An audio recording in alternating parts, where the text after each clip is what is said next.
cela et cela, Avoud, il sera fait, donc ils feront les deux actions. D'accord? Donc ça, on avait vu sur la dracha précédente aussi, le même type de dracha sur le Vav. Ok? Donc la position du Vav fait qu'en fait, on attache les deux actions à Sarim au prince. Point. Amar Rav Nachman bar Yitzhak, Af Ani Omer. Moi, je dis aussi la chose suivante. Lo akol leora, velo akol le simcha. Tout le monde n'aura pas la lumière et non, tout le monde n'aura pas la simcha. Donc on parle toujours de la fin des temps. Alors, tzadikim leora, de qui s'agit-il? Donc les tzadikim, les justes auront cette lumière-là. Les sharim, les simcha et les hommes droits, les yesharim, les hommes droits, les simcha, donc seront dans la joie. Tzadikim leora, comme c'est marqué, dirtiv or zarwa la tzadik. La lumière donc brillera pour le tzadik. La yesharim simcha, les yesharim simcha, comme c'est marqué dans le pasuk, ou les yishrelef simcha. Et pour les gens droits, de cœur, simcha la joie. Et regardez Rashi, le dernier Rashi du Perek, il dit la chose suivante, il dit Yesharim les simcha, des Yesharim adifé mitzadikim. Il place les Yesharim au-dessus des tzadikim. Ils sont mieux que les tzadikim, et donc ils méritent en plus la simcha. Après, ils sont cités en deuxième. Enfin, ils sont cités en deuxième. Donc Rashi, il amène un pridouche ici apparemment. Donc la simcha, c'est mieux que la lumière. Que la lumière. Ouais, c'est au-delà. Quoi. C'est étonnant, on s'est dit, ouais. Ok. Adranalach, mais voilà, on attaque le deuxième Pérec de la Masechet Ta'anit. Et en fait, on va faire une grande Mishnah. C'est quasiment que de la Mishnah aujourd'hui. Ah ouais. Donc ça va aller assez vite.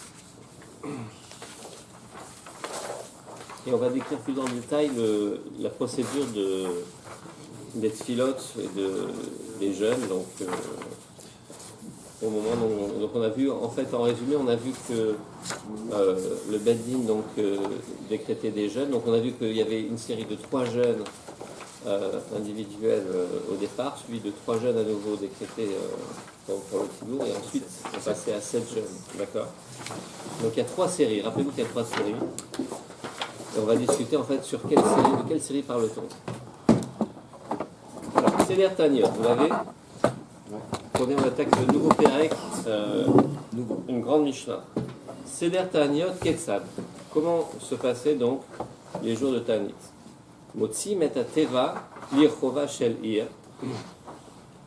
On sortait de la choule, des synagogues, on sortait donc l'arche, dans laquelle il y a le Sefer Torah, et on l'amenait dans la rechova shel ir, dans la rue, sur la place de la ville, on va dire. Venotin efer maklé. Et on mettait de la cendre. Alors, efer, tout court, ça peut vouloir dire cendre ou terre. Ici, on insiste sur le fait que c'est la efer maklé, c'est-à-dire la cendre issue de quelque chose qui a brûlé. Donc, c'est vraiment de la vraie cendre. Qu'on mettait al-gabé à teva. On plaçait ça donc sur l'arche. Donc, vous imaginez, on sort le Aaron avec les Sefer Torah à l'intérieur. Il y a 2 mots pour dire la même chose. Aaron et Théma, c'est le même. Aaron. En tout cas, on ne disait peut-être pas comme ça à l'époque.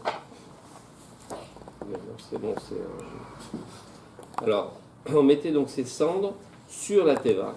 Donc les cendres sont un signe de deuil et d'avilissement quelque part. Ou berosh anassi, on plaçait aussi ces cendres sur la tête du nassi. Ou berosh avbeddin, et sur la tête du avbeddin. Alors, juste pour rappel, donc le nassi dans la lignée en fait des Nessim, des descendants de Hillel. Donc c'est celui qui dirigeait, qui était à la tête du Beddin, et le Beddin en fait est en dessous de lui dans la direction du Beddin. Et avec le temps, donc par la suite, lorsque le clan Israël donc a été sous domination, le Nassi était le représentant donc devant l'État étranger, l'État occupant du clan Israël. Donc on commence d'abord par le Nassi qui est la plus haute position, et c'est sur lui qu'on place ces cendres. Puis on les place sur le Avbeddin. Ensuite, Vechol echad ve'echad noten berosho. Ensuite, chacun prend de la cendre en place sur sa tête.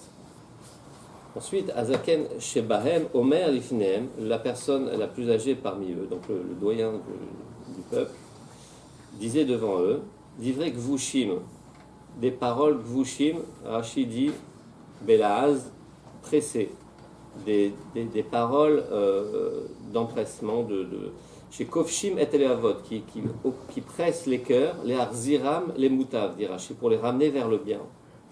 Kovesh, c'est conquérir, c'est ça? Kovesh, mais ça veut dire aussi quelque chose qui est kavouche, ça veut dire quelque chose. C'est des flatteries.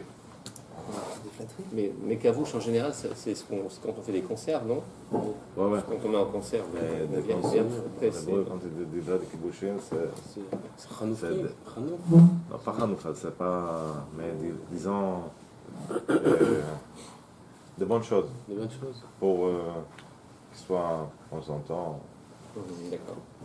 Donc, Divrei Kevushim, il disait donc les paroles suivantes. Achenu, mais nos frères, Lo ne'emar be'anshe Niniv, Vayera Elohim et Sakam ve'tanitam. C'est pas marqué à propos des gens de Ninive. Voilà, vous connaissez l'histoire de Jonas, donc il devait aller dire à la ville de Ninive qu'elle allait être détruite pour toutes ses fautes.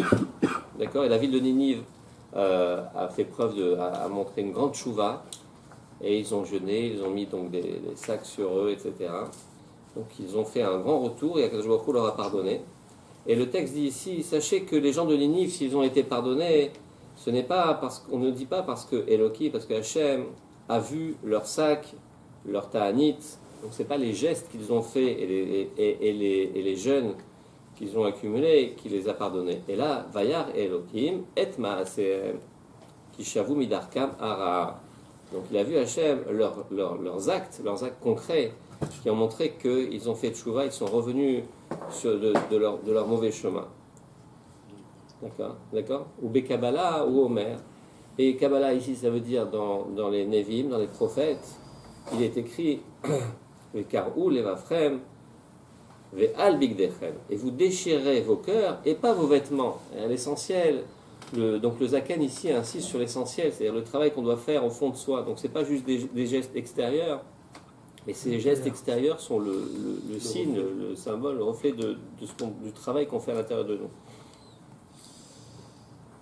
Alors, Amdou et Tfila, donc quand il se tenait dans la Tfila, Moredi nifne la teva zaken veragil. On faisait descendre donc à la teva donc pour la tfila. Donc à l'époque on a déjà vu ça plusieurs fois. On descendait d'une marche, on descendait dans un endroit creux pour prier.